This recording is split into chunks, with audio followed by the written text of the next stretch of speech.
हनुमान जी, जिन्हें अंजनेय, मारुति, महावीर, बजरंगबली और पवन सुत के रूप में जाना जाता है, भारतीय संस्कृति के उस अद्वितीय आध्यात्मिक आलोक की तरह हैं, जिनकी दिव्यता, शक्ति, ज्ञान, भक्ति, करुणा, विनय और अदम्य पराक्रम का कोई अंत ही नहीं, और जिन्हें चिरंजीवी अर्थात युगों युगों तक जीवित रहने वाले महान दिव्य पुरुष के रूप में माना जाता है, क्योंकि मान्यता है कि वे आज भी इस संसार में कहीं न कहीं विद्यमान हैं।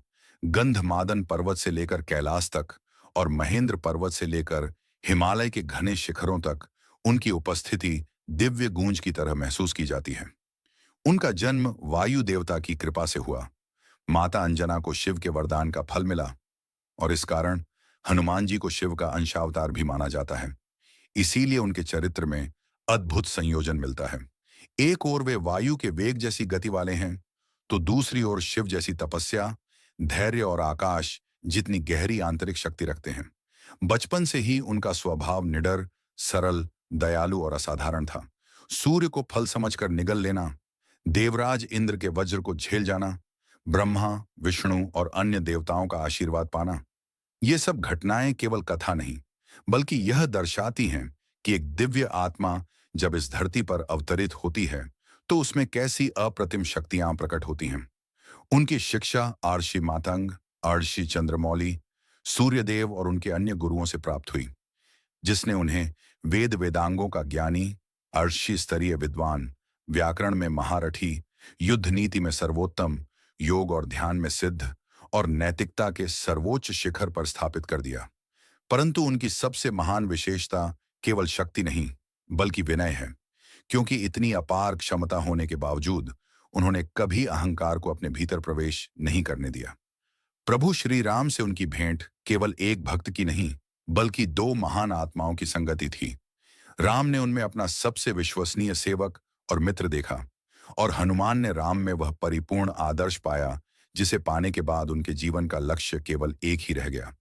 राम कार्य, सीता माता की खोज से लेकर लंका दहन, संजीवनी पर्वत उठाने से लेकर युद्ध भूमि में अनगिनत बार लक्ष्मण राम की रक्षा करने तक, हनुमान जी ने हर बार यह सिद्ध किया कि उनकी शक्ति केवल शरीर की नहीं, बल्कि चरित्र, नैतिकता, विवेक और अदम्य निष्ठा की भी शक्ति है। उनका हृदय करुणा से भरा है। वे शत्रु के प्रति भी अनावश्यक क्रोध नहीं रखते। विभीषण को आश्रय देना, रावण को अनेक बार समझाना और यहां तक कि अहंकारी कालनेमी को भी उपदेश देना, यह दिखाता है कि वे केवल युद्ध के देवता नहीं, बल्कि धर्म के मार्गदर्शक भी हैं।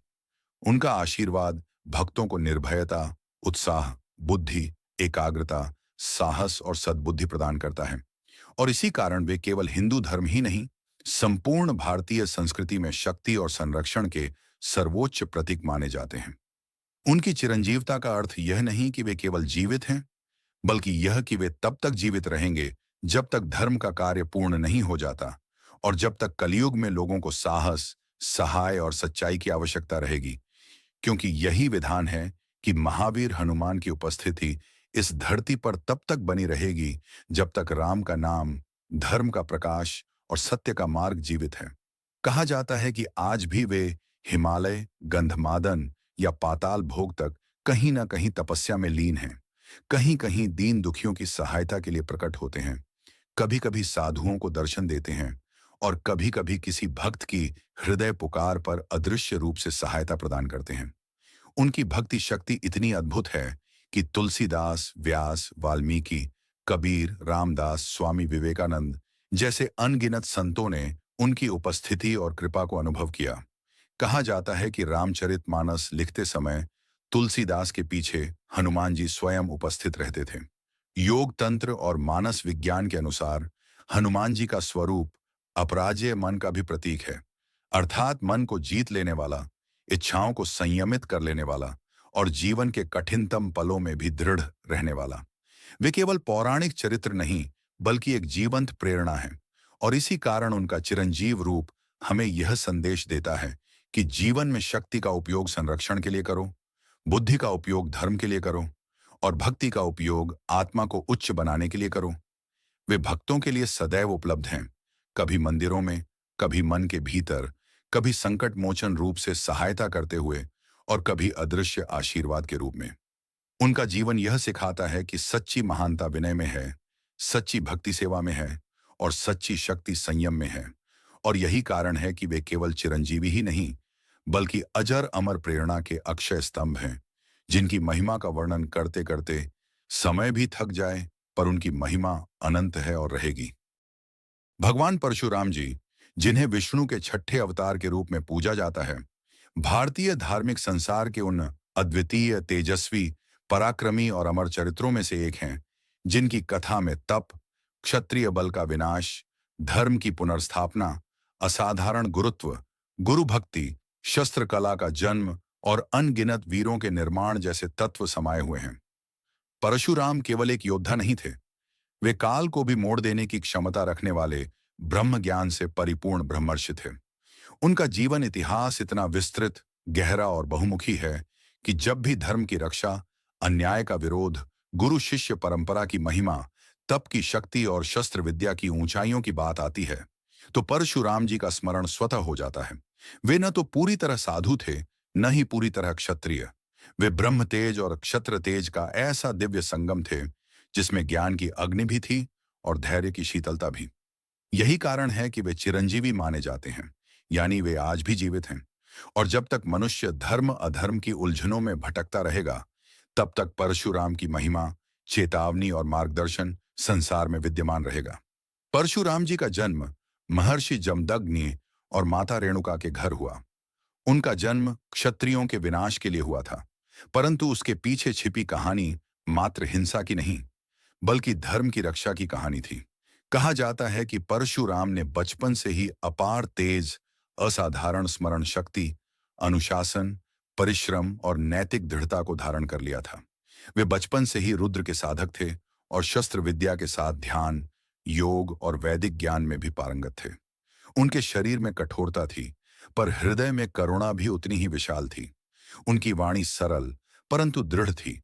उनका क्रोध भयंकर परंतु न्यायपूर्ण था। उनकी प्रतिज्ञा अटल और उनकी तपस्या पर्वत समान अडिग थी। इसलिए उन्हें महातपस्वी, ब्रह्म कुलोत्पन्न, क्षत्रियज्ञ, काल पुरुष, शस्त्रों के आद्य गुरु जैसे नामों से पुकारा जाता है। परशुराम जी का पूरा जीवन अनुशासन का एक महान प्रतीक है। उन्होंने अपने पिता महर्षि जमदग्नि से वचन पालन का संस्कार पाया था। जब पिता ने एक क्षण के क्रोध में परशुराम को आदेश दिया कि वे माता रेणुका को दंड दें, तब परशुराम ने बिना एक शब्द बोले केवल पिता की आज्ञा का पालन किया। बाद में जब पिता ने प्रसन्न होकर वरदान मांगने को कहा, तब परशुराम ने सबसे पहले अपनी माता को पुनर्जीवित करने का वर मांगा। इससे स्पष्ट होता है कि परशुराम का चरित्र केवल कठोरता का प्रतीक नहीं था, बल्कि उसमें श्रद्धा, प्रेम और न्याय के उच्चतम आदर्श जुद्धे हुए थे। उनका हर निर्णय व्यक्तिगत भावनाओं से नहीं, धर्म की दृष्टि से होता था। वे न कोई पक्षपात करते थे, न ही किसी के भय से विचलित होते थे। उनकी दृढ़ता इतनी प्रचंड थी कि देवता तक उनसे भयभीत रहते थे।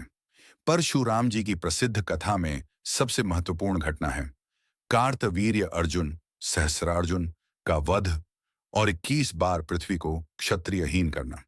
यह घटना यूं ही नहीं हुई। इसका आरंभ उस समय हुआ जब अत्याचारी राजा कार्तवीर्य अर्जुन ने महर्षि जमदग्नि के आश्रम में आकर उनकी दिव्य कामधेनु सुरभि को बलपूर्वक छीनने का प्रयास किया। संतों और ऋषियों का सम्मान भारत की परंपरा का मूल है, और जब किसी राजा ने अपने अहंकार में उस नियम को तोड़ा, तो परिणाम भी उतना ही कठोर हुआ। महर्षि जमदग्नि की हत्या और माता रेणुका का अपमान वह बिंदु था जिसने परशुराम के भीतर के ज्वालामुखी को फटने पर मजबूर कर दिया। परशुराम ने प्रतिज्ञा की, जब तक पृथ्वी क्षत्रियों के अन्याय से मुक्त न हो जाए, तब तक मैं शस्त्र नहीं त्यागूंगा। यह प्रतिज्ञा केवल बदले की नहीं थी, यह धर्म की पुनर्स्थापना का संकल्प था। परशुराम जी ने अपने फरसे कुल्हाड़ी से कार्तवीर्य अर्जुन का वध किया। यह फरसा उन्हें भगवान शिव से मिला था और यही उनके नाम का आधार बना। परशु अर्थात कुल्हाड़ी और राम अर्थात विष्णु अवतार।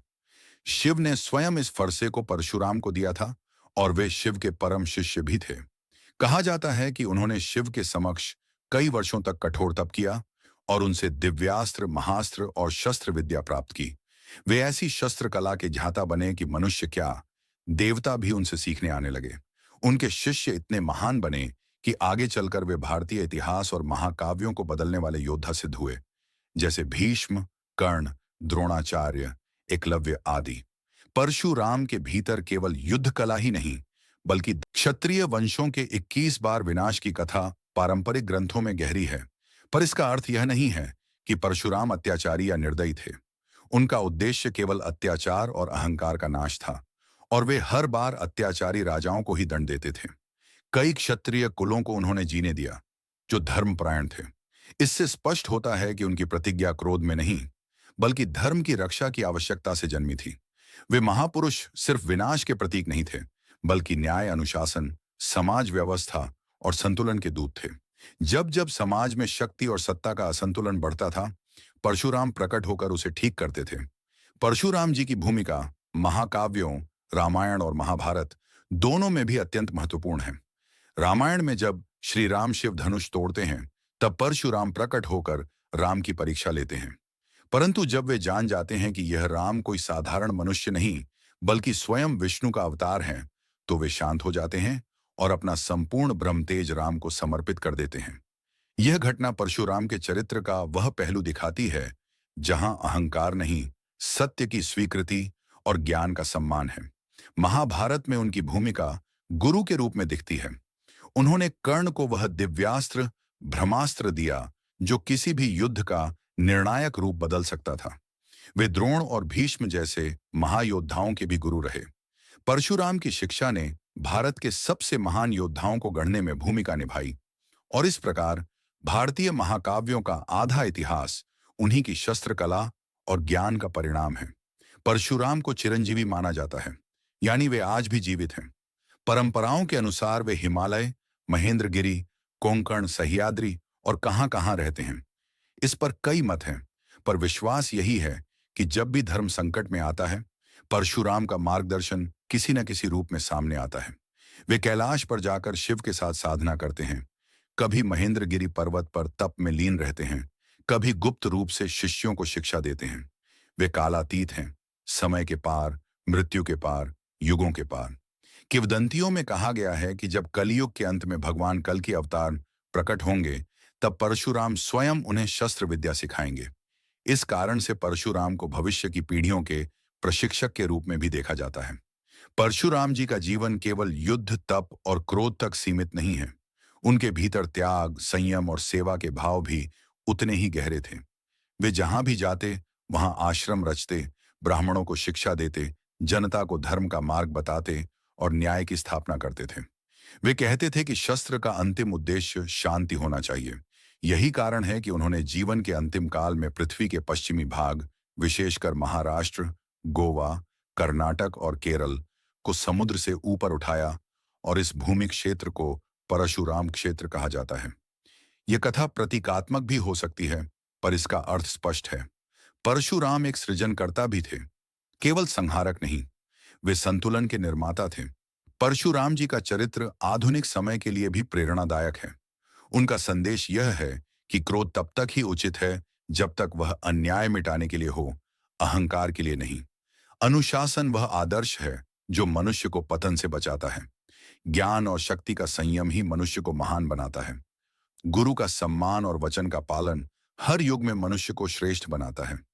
परशुराम एक ऐसी शक्ति है जो आज भी भारत के अनेक क्षेत्रों में परशुराम जयंती मनाई जाती है। उनके मंदिर हिमालय से लेकर दक्षिण भारत तक फैले हुए हैं।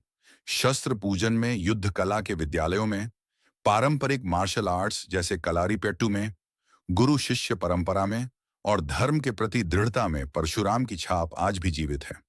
वे एक आदर्श हैं जो अनुशासन, त्याग, न्याय, परिश्रम और सत्य के मार्ग पर चलने का आह्वान करते हैं। परशुराम जी का जीवन विशाल सागर की तरह है, जिसकी गहराई जितनी देखो उतनी ही और बढ़ती जाती है।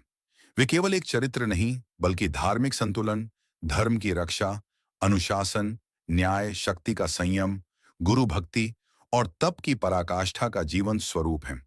वे हमें सिखाते हैं कि मनुष्य चाहे कितना भी शक्तिशाली क्यों न हो, उसे हमेशा धर्म, विनम्रता और प्रकाश की राह चुननी चाहिए। परशुराम का जन्म, जीवन, प्रतिज्ञाएं और कार्य मनुष्य को यह समझाने के लिए पर्याप्त हैं कि शक्ति का उद्देश्य विनाश नहीं, बल्कि संतुलन और रचना है।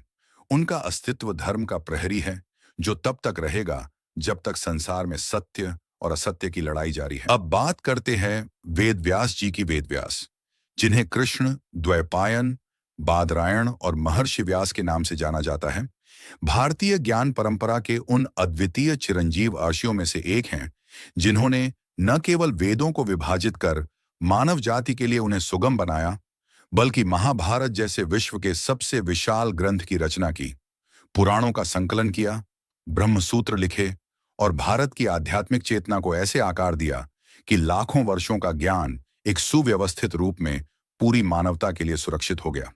उनकी माता सत्यवती और पिता महर्षि पराशर माने जाते हैं, और उनके जन्म को स्वयं दिव्य कहा गया है, क्योंकि कहते हैं कि वे सत्यवती की गोद में समुद्र के किनारे एक द्वीप पर जन्मे थे। इसी कारण उनका नाम द्वैपायन पड़ा। उन्होंने वेदों को 4 भागों, ऋग्वेद, यजुर्वेद, सामवेद और अथर्ववेद में बांटा, ताकि आने वाली पीढ़ियां उन्हें सीख सकें और समझ सकें। और यह कार्य इतना विशाल और महत्वपूर्ण था कि इसके लिए स्वयं देवताओं ने भी उनकी प्रशंसा की। वे न केवल एक ग्रंथकार थे, बल्कि एक दृष्टा और ऋषि भी थे, जिन्होंने काल के आर पार दृष्टि रखने की क्षमता पाई थी। महाभारत लिखते समय उन्होंने गणेश जी को लेखक बनाया और स्वयं उद्घोषक के रूप में बोलते गए। इसीलिए महाभारत को व्यास की वाणी और गणेश की लेखनी कहा जाता है। वेद व्यास ने इस महाकाव्य में केवल युद्ध, राजनीति या कुलवंश नहीं लिखे, बल्कि जीवन, धर्म, कर्म, समय, मानव स्वभाव, नैतिकता और सत्य की वह गहराई रखी है, जो आज भी उतनी ही प्रासंगिक है जितनी हजारों वर्ष पहले थी। चिरंजीवी होने के कारण माना जाता है कि वे आज भी किसी हिमालयी आश्रम में तप, ध्यान और योग में लीन हैं, और तब तक जीवित रहेंगे जब तक पृथ्वी सत्य युग से कलयुग की पूर्णता तक अपना चक्र पूरा नहीं कर लेती। कहते हैं कि जब जब धर्म डगमगाता है, व्यास उसी मौन में से उठकर मानवता के लिए कोई नई दिशा छोड़ जाते हैं। उन्होंने 18 पुराणों की रचना की, जैसे शिव पुराण, विष्णु पुराण, भागवत पुराण, मार्कंडेय पुराण, स्कंद पुराण आदि। और पुराणों में उन्होंने ब्रह्मांड की उत्पत्ति, धर्म के सिद्धांत, अवतारों की कथाएं, लोक परलोक, स्मृति नीतियाएं और भक्ति योग, ज्ञान योग तथा कर्म योग की गहराइयों को सरल भाषा में बताया, ताकि सामान्य व्यक्ति भी उनका लाभ ले सके।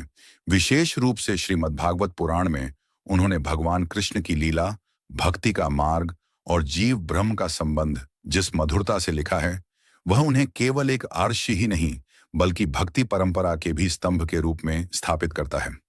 वेद व्यास को त्रिकालदर्शी इसलिए कहा जाता है क्योंकि वे अतीत, वर्तमान और भविष्य को समान रूप से देख लेते थे। इसी क्षमता से उन्होंने महाभारत में आने वाले विनाश की भविष्यवाणी की, पांडवों और कौरवों के चरित्रों की गहराई को समझा और धर्म के पतन तथा संघर्षों की जड़ को स्पष्ट रूप से जाना। उनके ज्ञान की परिधि केवल शास्त्रों तक सीमित नहीं थी। वे एक महान योगी, तांत्रिक, दार्शनिक, वैज्ञानिक और इतिहास लेखक भी थे। और जो कुछ उन्होंने लिखा वह केवल कथाएं नहीं, बल्कि मानव सभ्यता का दर्पण है, जिसमें मनुष्य अपनी प्रकृति, अपनी शक्तियों, अपनी कमजोरियों और अपनी संभावनाओं को पहचान सकता है। वेद व्यास ने जीवन का उद्देश्य केवल ज्ञान का विस्तार नहीं माना, बल्कि ज्ञान को ऐसी संरचना में ढालना माना था जो हजारों वर्षों बाद भी नई पीढ़ियों को मार्ग दिखा सके। इसीलिए उन्हें व्यास यानी विस्तार करने वाले की उपाधि मिली। उन्हें यह भी माना जाता है कि प्रत्येक युग के अंत और नए युग की शुरुआत में वे ही अवतरित होते हैं और वेदों की व्यवस्था, स्मृतियों का संशोधन और कालानुसार धर्म की रक्षा करते हैं। इसलिए वे केवल एक व्यक्ति नहीं, बल्कि ज्ञान चक्र का सनातन केंद्र हैं। आज भी लाखों लोग यह विश्वास रखते हैं कि हिमालय के किसी शांत, निर्जन, दिव्य आश्रम में वे ध्यान में मग्न हैं, और जब भी महर्षि व्यास की आवश्यकता पड़ेगी, जब धर्म धुंधला हो जाएगा, सत्य कमजोर पड़ने लगेगा और लोग अपने मार्ग से भटकने लगेंगे, तब वे प्रकट होकर फिर से वही करते दिखेंगे जो उन्होंने युगों से किया है। ज्ञान को सुरक्षित रखना, धर्म को दिशा देना और मानवता को उसके मूल स्वभाव, सत्य की ओर लौटाना। राजा बलि, जिन्हें महाबली, बलि या बलि चक्रवर्ती के नामों से भी जाना जाता है, भारतीय पुराणों के उन विरल, महान और दिव्य व्यक्तित्वों में से एक हैं, जिनका चरित्र शक्ति, दान, धर्म, न्याय, भक्ति, त्याग और सत्यनिष्ठ नेतृत्व का ऐसा अद्वितीय संगम प्रस्तुत करता है कि वे केवल एक असुर राजा नहीं, बल्कि समस्त लोकों में धर्मराज कहे जाने योग्य सम्मान प्राप्त करते हैं। वे प्रहलाद के पौत्र और विरोचन के पुत्र थे, और जैसा कि पुराणों में उल्लेख मिलता है, प्रहलाद स्वयं विष्णु भक्तों में श्रेष्ठ थे। इसीलिए उनकी वंश परंपरा में भक्ति और धर्म का बीज पहले से ही जीवित था। और इसी कारण बलि के भीतर दानशीलता, विनम्रता और धर्म पालन का बीज जन्म से ही विद्यमान था।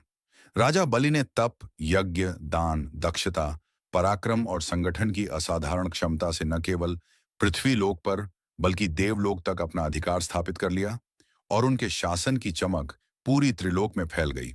उनका साम्राज्य केवल वैभव और शक्ति पर आधारित नहीं था, बल्कि न्याय, समानता, सुरक्षा और प्रजाहित पर आधारित था, जिसके कारण वे देवताओं तक के लिए एक चुनौती और साथ ही एक सम्माननीय अस्तित्व बने।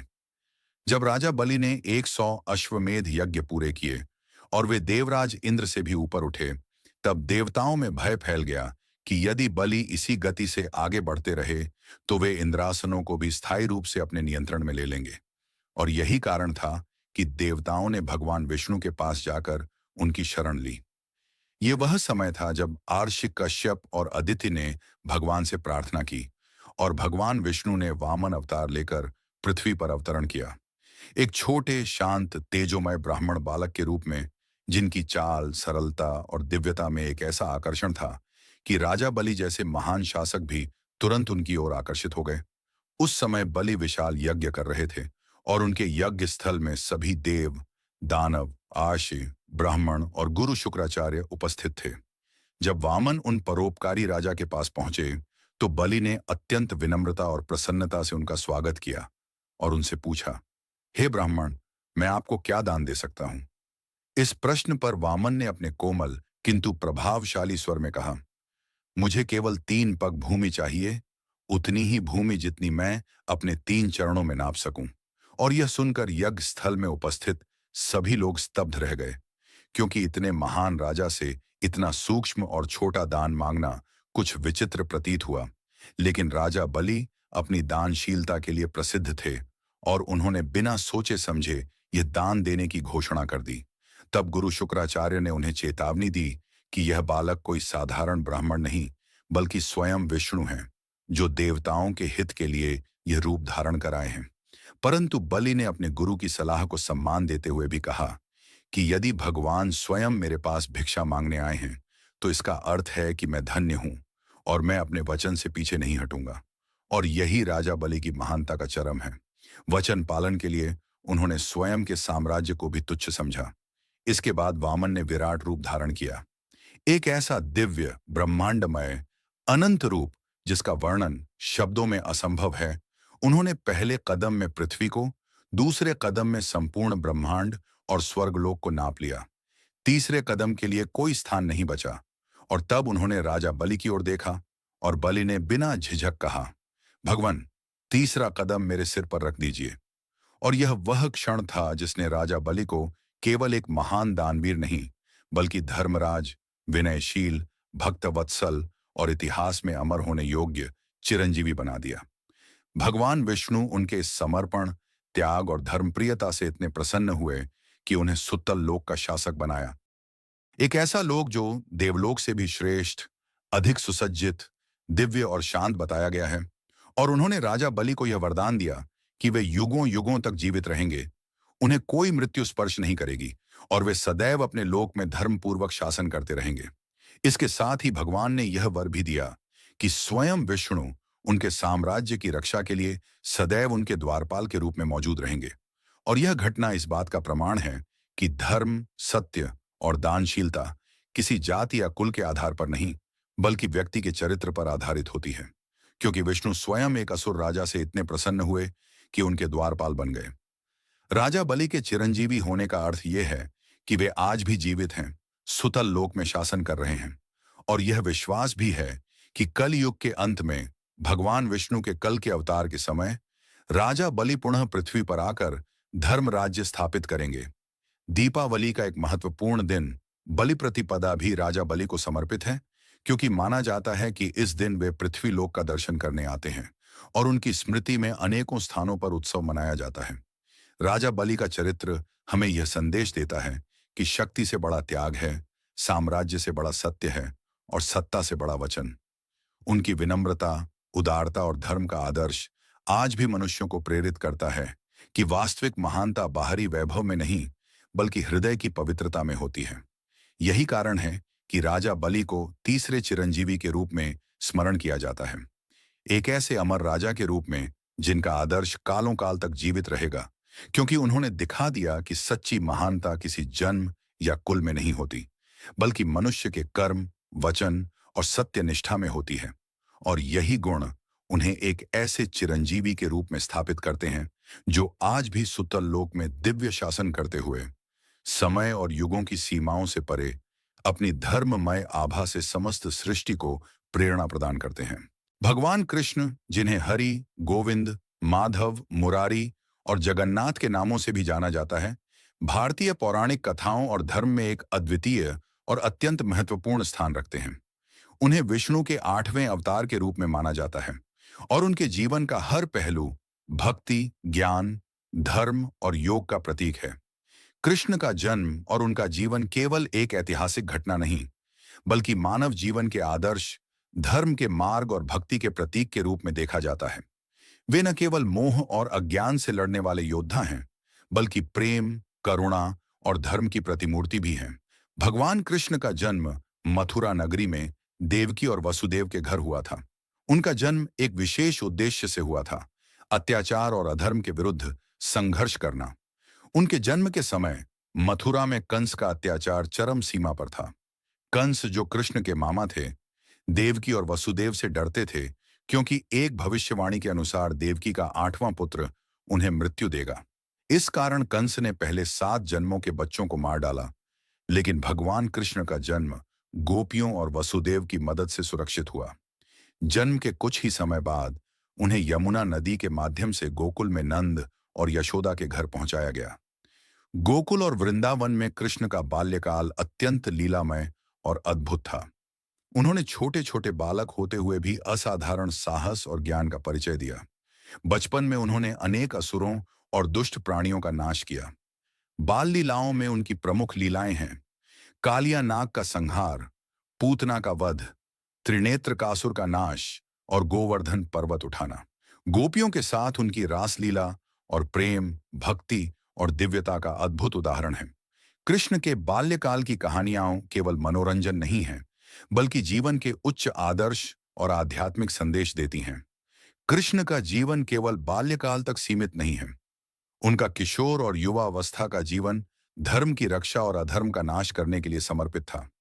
मथुरा में कंस का वध कर उन्होंने धर्म की स्थापना की और यदुवंशी समाज को उसके अधिकार और सम्मान दिलाया। इसके बाद द्वारका नगरी की स्थापना की, जहां उन्होंने अपने शाही कर्तव्यों के साथ साथ समाज में न्याय और नीति का पालन किया। महाभारत के समय में कृष्ण का महत्व अत्यंत उच्च था। उन्होंने पांडवों के मार्गदर्शक, सखा और उपदेशक के रूप में कार्य किया। कुरुक्षेत्र युद्ध में उनकी भूमिका केवल एक सैनिक या सेनापति के रूप में नहीं थी, बल्कि वे धर्म और नीति के महान शिक्षक बने। भगवद गीता, जो कि महाभारत का एक महत्वपूर्ण हिस्सा है, भगवान कृष्ण द्वारा अर्जुन को दिया गया जीवन, धर्म और कर्म का सर्वोच्च उपदेश है। गीता में कृष्ण ने न केवल कर्मयोग, भक्ति योग और ज्ञान योग का उपदेश दिया, बल्कि यह बताया कि जीवन में धर्म, सत्य और न्याय के मार्ग पर चलना ही सर्वोच्च लक्ष्य है। कृष्ण का व्यक्तित्व बहुआयामी था। वे बालक के रूप में नटखट और चंचल थे। युवावस्था में प्रेम और रासलीला के माध्यम से भक्ति और आनंद का परिचय देते थे, और वृद्ध अवस्था में एक महान गुरु और मार्गदर्शक बनकर धर्म का मार्ग दिखाते थे। उनकी चरित्र की महानता इस बात में है कि वे हमेशा सत्य, धर्म और न्याय के मार्ग पर चलते थे, चाहे परिस्थितियां कितनी भी कठिन क्यों न हों। कृष्ण केवल एक धार्मिक प्रतीक नहीं है, बल्कि उनका जीवन राजनीतिक, सामाजिक और दार्शनिक दृष्टि से भी अत्यंत महत्वपूर्ण है। द्वारका में उन्होंने प्रशासनिक कुशलता दिखाई, यदुवंशियों और समाज को एकत्र किया और न्याय तथा नीति का पालन किया। वे न केवल युद्ध में निपुण थे, बल्कि शांति और सामाजिक संतुलन बनाने में भी माहिर थे। कृष्ण के प्रेम और भक्ति का प्रतीक उनकी रासलीला और गोपियों के साथ संबंध है। रासलीला केवल एक भौतिक प्रेम कहानी नहीं, बल्कि यह आत्मा और परमात्मा के प्रेम का प्रतीक है। इसमें यह संदेश छिपा है कि भक्ति, प्रेम और आत्मसमर्पण के माध्यम से मनुष्य परमात्मा के निकट पहुंच सकता है। कृष्ण का जीवन हमें यह भी सिखाता है कि व्यक्ति को धर्म, सत्य और न्याय के मार्ग से कभी विचलित नहीं होना चाहिए। चाहे जीवन में कितनी भी कठिनाइयां आएं, व्यक्ति को अपने कर्तव्य और धर्म का पालन करना चाहिए। कृष्ण ने अपने जीवन में यह सिद्ध किया कि धर्म की रक्षा करना, न्याय और सत्य का मार्ग अपनाना ही मानव जीवन का सर्वोच्च उद्देश्य है। कृष्ण के ज्ञान और उपदेश आज भी लोगों के लिए प्रेरणा स्रोत हैं। भगवत गीता का ज्ञान, उनके जीवन के अनुभव, उनके चरित्र की महानता और उनकी लीलाएं हमें यह सिखाती हैं कि जीवन का उद्देश्य केवल सांसारिक सुख नहीं, बल्कि धर्म, ज्ञान, भक्ति और समाज की सेवा है। कृष्ण के चिरंजीवी होने का अर्थ है कि उनका आध्यात्मिक प्रभाव आज भी जीवित है। वे केवल अतीत में नहीं, बल्कि वर्तमान और भविष्य में भी लोगों के हृदय में जीवित हैं। उनके उपदेश, उनके चरित्र और उनके कार्य आज भी लोगों को सही मार्ग पर चलने, धर्म की रक्षा करने और जीवन में नैतिकता बनाए रखने के लिए प्रेरित करते हैं। भगवान कृष्ण का जीवन, उनके व्यक्तित्व और उनके उपदेश इस बात का प्रमाण है कि धर्म, ज्ञान और भक्ति का मेल ही जीवन का सर्वोच्च लक्ष्य है। वे न केवल एक चिरंजीवी देवता हैं, बल्कि मानवता के आदर्श, प्रेम और न्याय के प्रतीक हैं। उनके जीवन और कार्य हमें सिखाते हैं कि जीवन में हमेशा सत्य, न्याय और धर्म के मार्ग पर चलना चाहिए।